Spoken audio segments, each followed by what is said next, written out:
bright and early. It's dark. It's cold. It's fall. It's froggy. It's froggy here. I know. My throat's a little.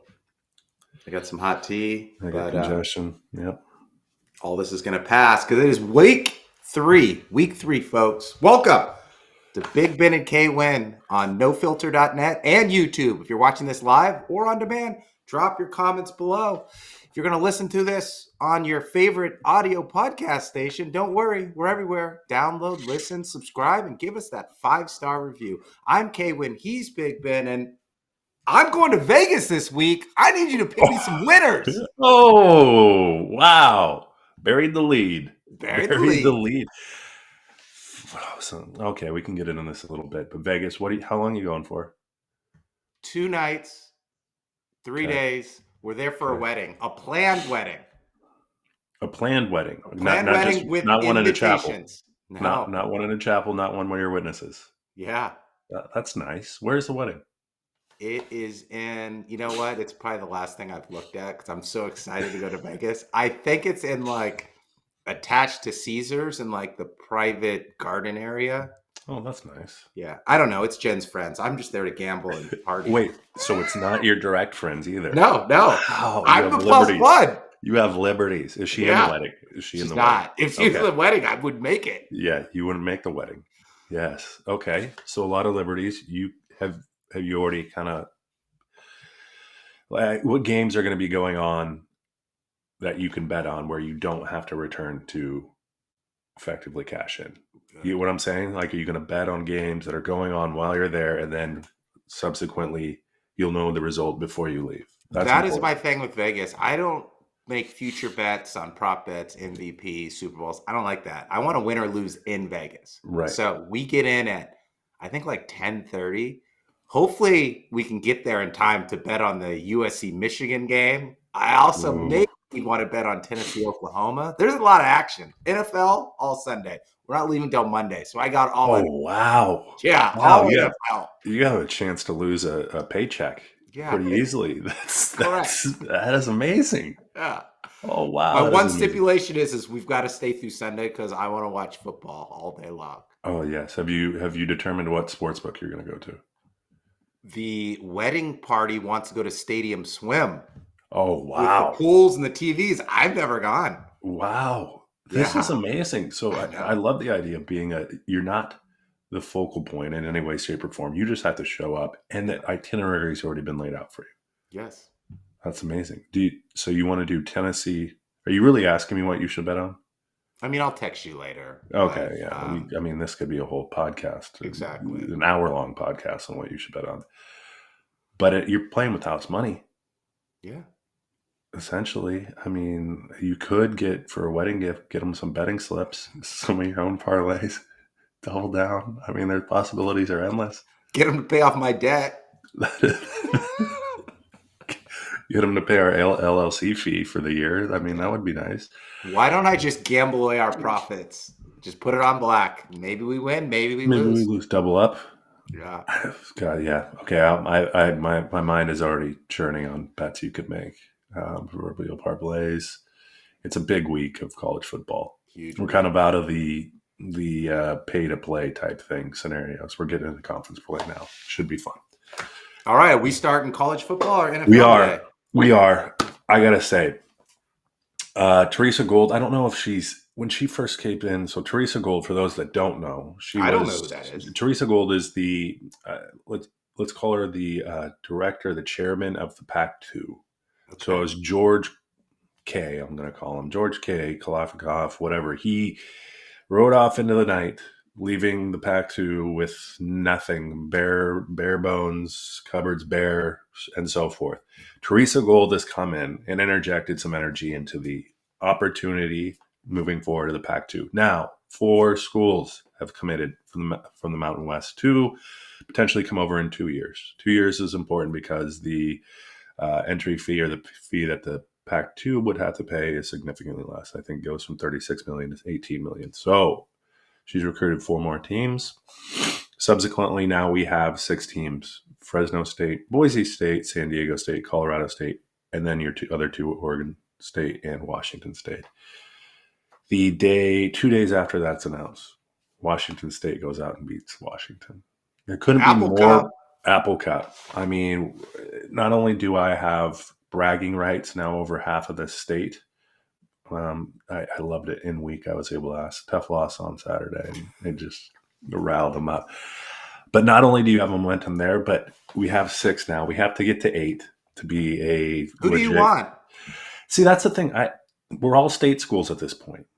And if you don't know the difference, the Pac-12 was made up of private schools, state schools, public schools, and so forth. I don't know. I think it gives them some flexibility, right, to sit on 6, allow for some conference realignment to potentially happen. They talked about shooting, the high end would be Cal and Stanford, just don't like the ACC and want to roll back. That said, the schools that we have currently committed aren't the most academic schools.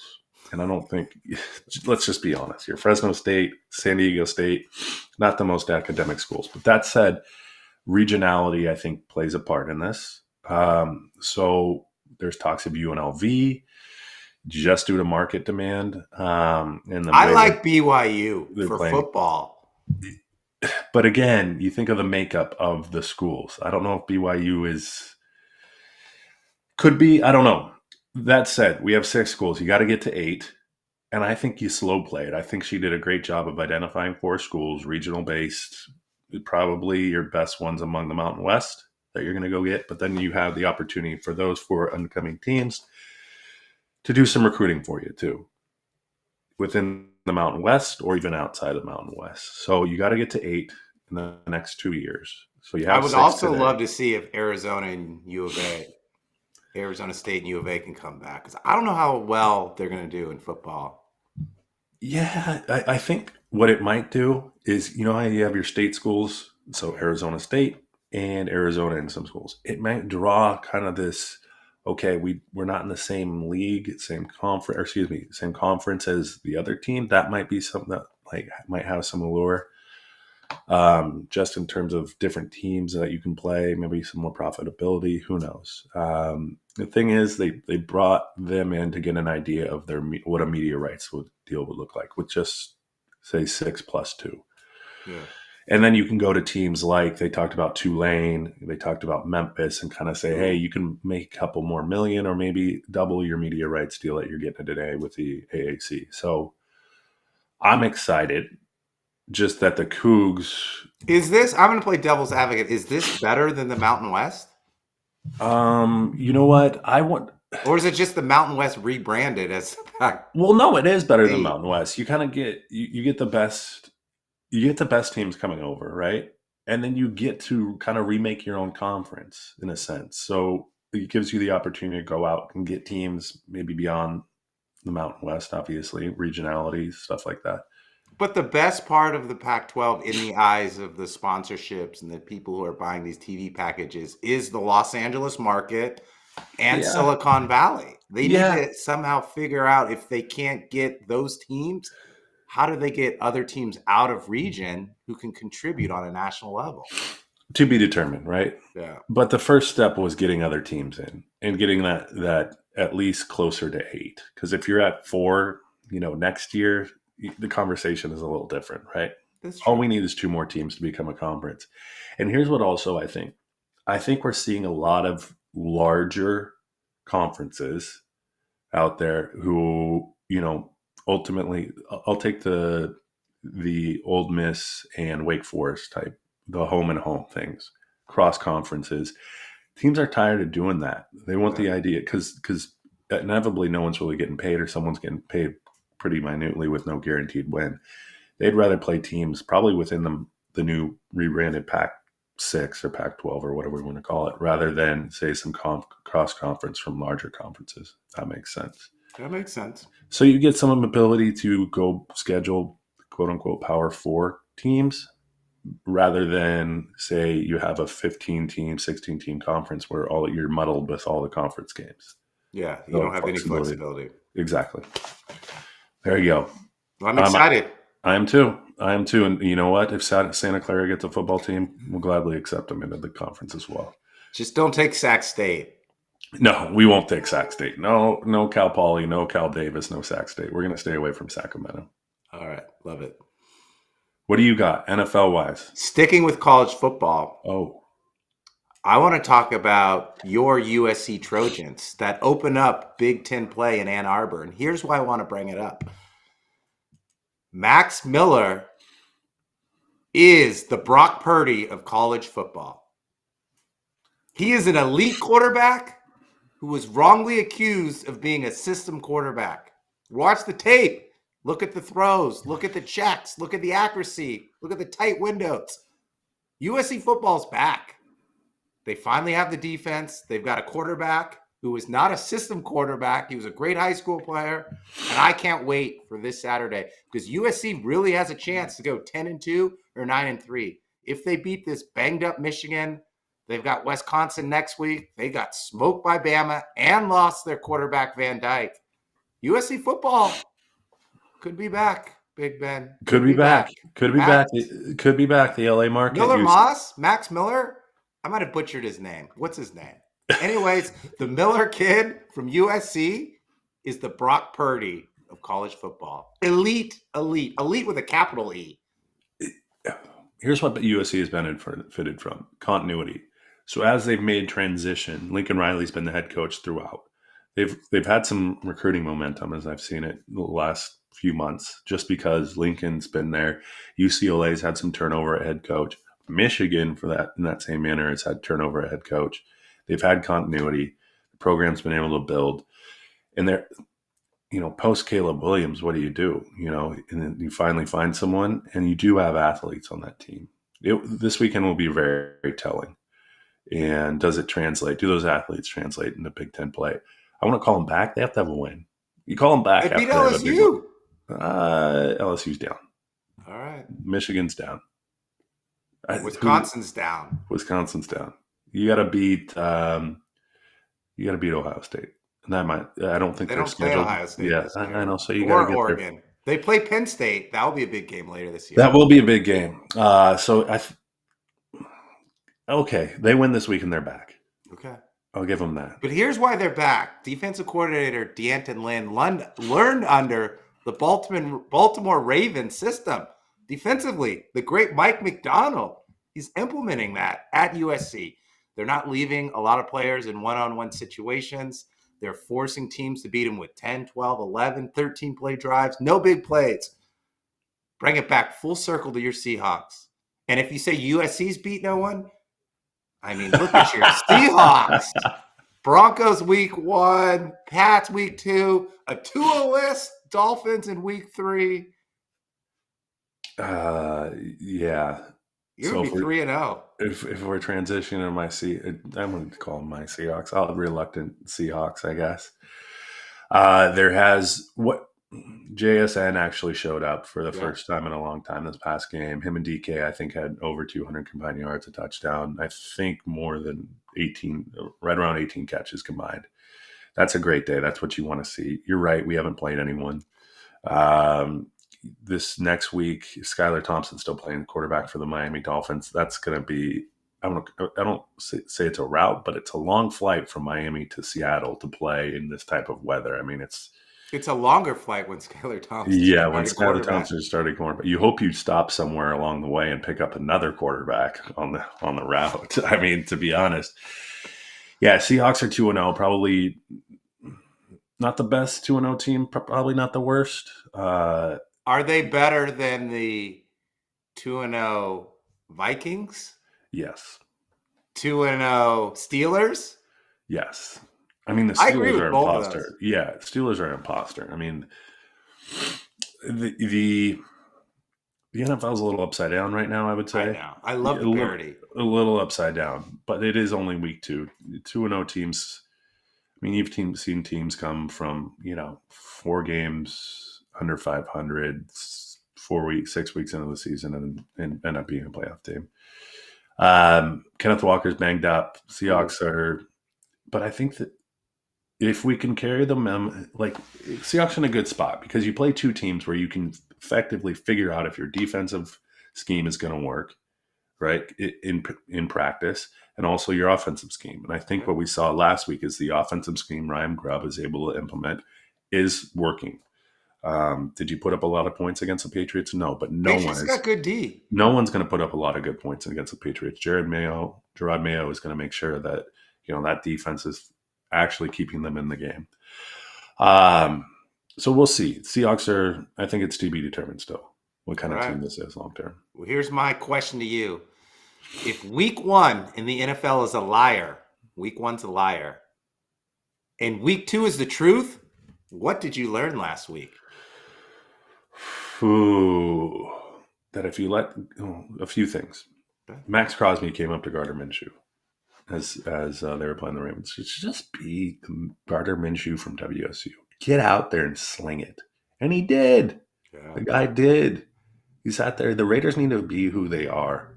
And that's just a team with house money. Honestly, Antonio Pierce, first-year coach, just go out there and play. Devontae Adams had a huge game. They beat the Ravens. Ravens are a good team. Yeah. They took the Chiefs to the brink.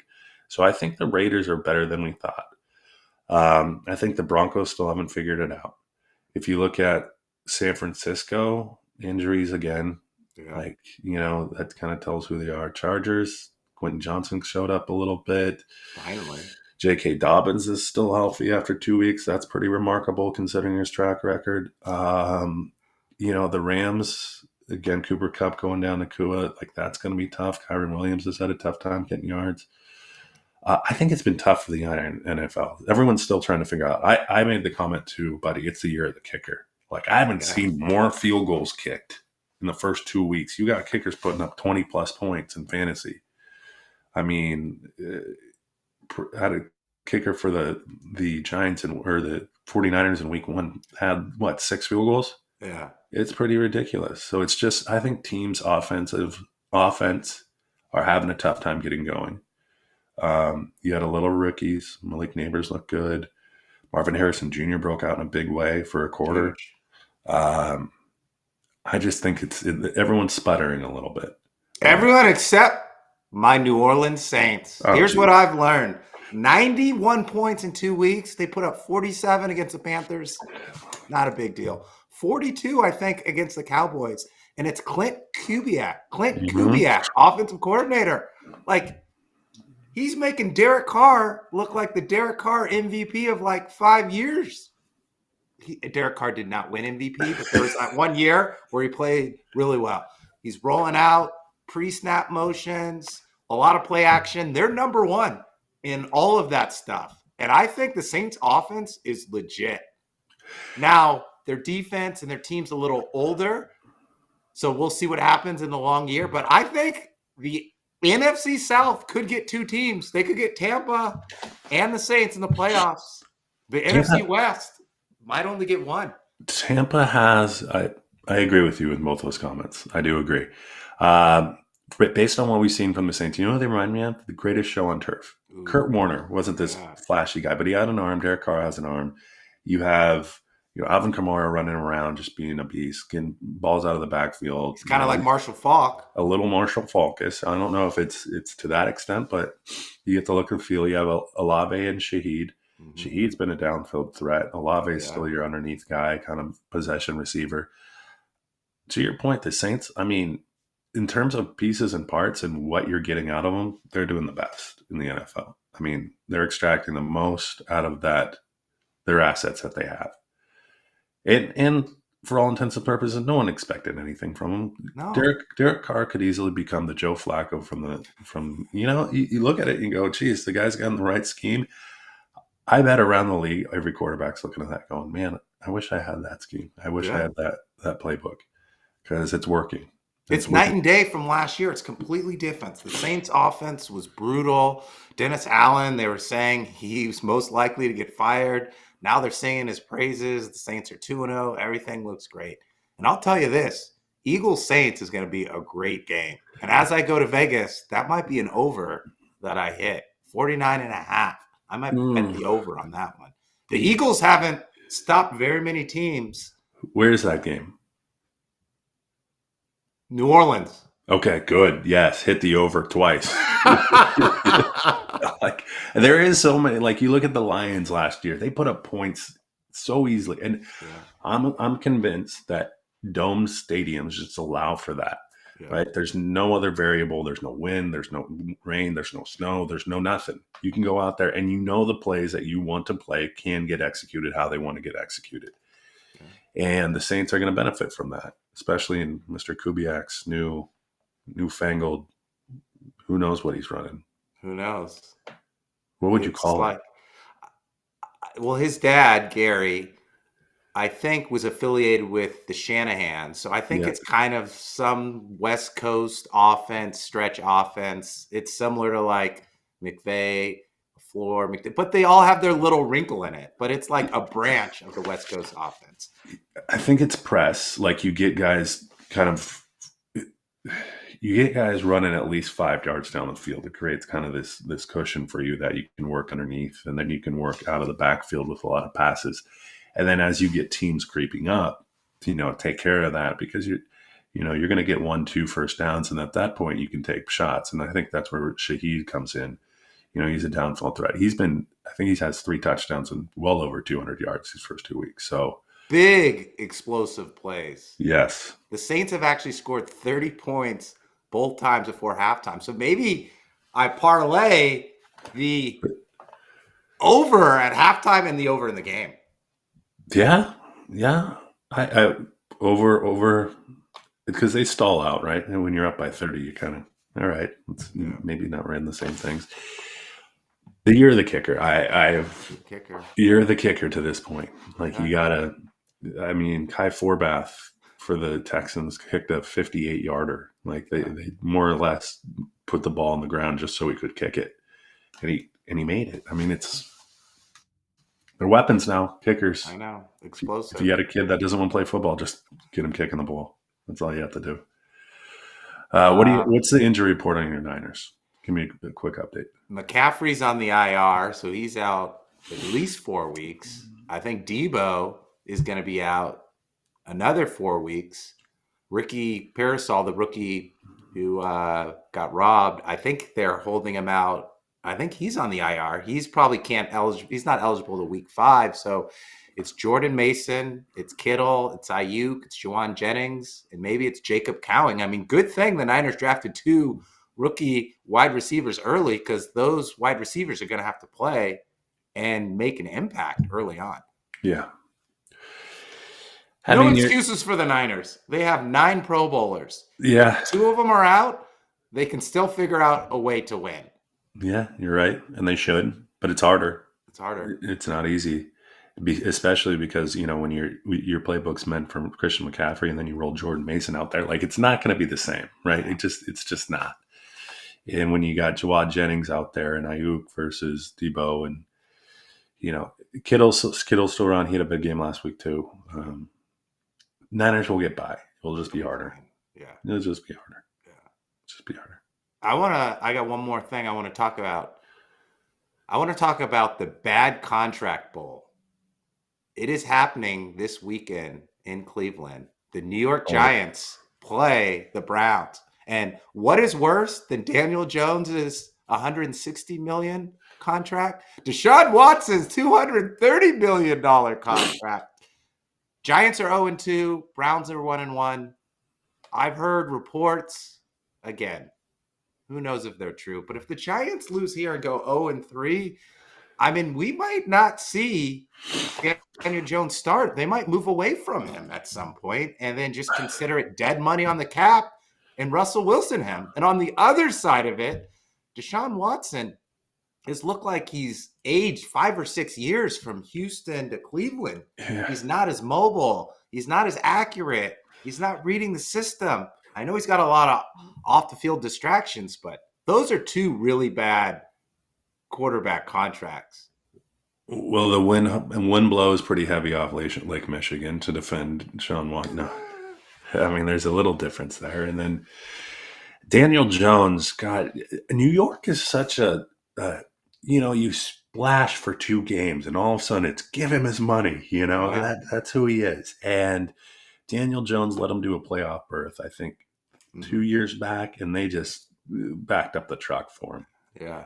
And Daniel Jones, and they're bringing in players, Malik Neighbors, phenomenal wideout. I think he caught 10 balls. He had 18 targets. Like that's insane, right? What they told Jandon was throw it to Malik, right? And he did, and he had an all right game. But again, they didn't win the game. The Jets, on the other hand, I mean, let's contrast that with the Jets. I think the Jets are in a much better long-term position. You look at the Giants, and they don't know who they are or who they want to be. I feel like Doble's a horrible coach, in my opinion. Better coordinator than coach? Yes. He's the type of guy you want behind the scenes, like getting away with stuff. You can't get away with stuff as a head coach. There's more accountability. You're responsible for more stuff. You need him just working on one thing only. Giants are, God, they're still riding that 2 Super Bowl in 3 year wave. They're still riding that Tommy DeVito wave from last year. Where's Tommy? Is he still there? We might see him this weekend in Cleveland. Tommy might be on the scout team. No, if you don't see him in Vegas, he's probably going to play. Drew Lock will probably be starting at some point if things don't turn around. What was the stat? Daniel Jones has more pick sixes than touchdowns thrown since he signed his big contract. You know what pick sixes tell you? You stare down the receiver and your arm's too weak to get it to him. That's what it is. Yeah. That's what it is. And that personifies Daniel Jones. You stare down receivers and your arm's too weak to get it to him. Bad contract ball. I'll also be watching Packers versus Titans. Can Jordan Love really come back and play? I mean, it's been 14 days. I mean, we'll see. He's the Reggie Miller. Is it Young Reggie kids Miller? heal fast. Pierce. He's Paul Pierce. Paul Pierce. He healed in 1 quarter. I'm interested in that. The Miami Seahawks game will be interesting. If the Seahawks take care of business, go to 3-0, they've had the best schedule. Yeah. In terms of capitalizing on that, you build yourself a cushion. And then with what's happening in Los Angeles, the Cardinals might be a little interesting team down. Kyler looks good. Cardinals-Lions. That's going to be a great game. Ooh. What will Kyler and Marvin Harrison do as an encore? We'll see. We will see. Okay, my friend.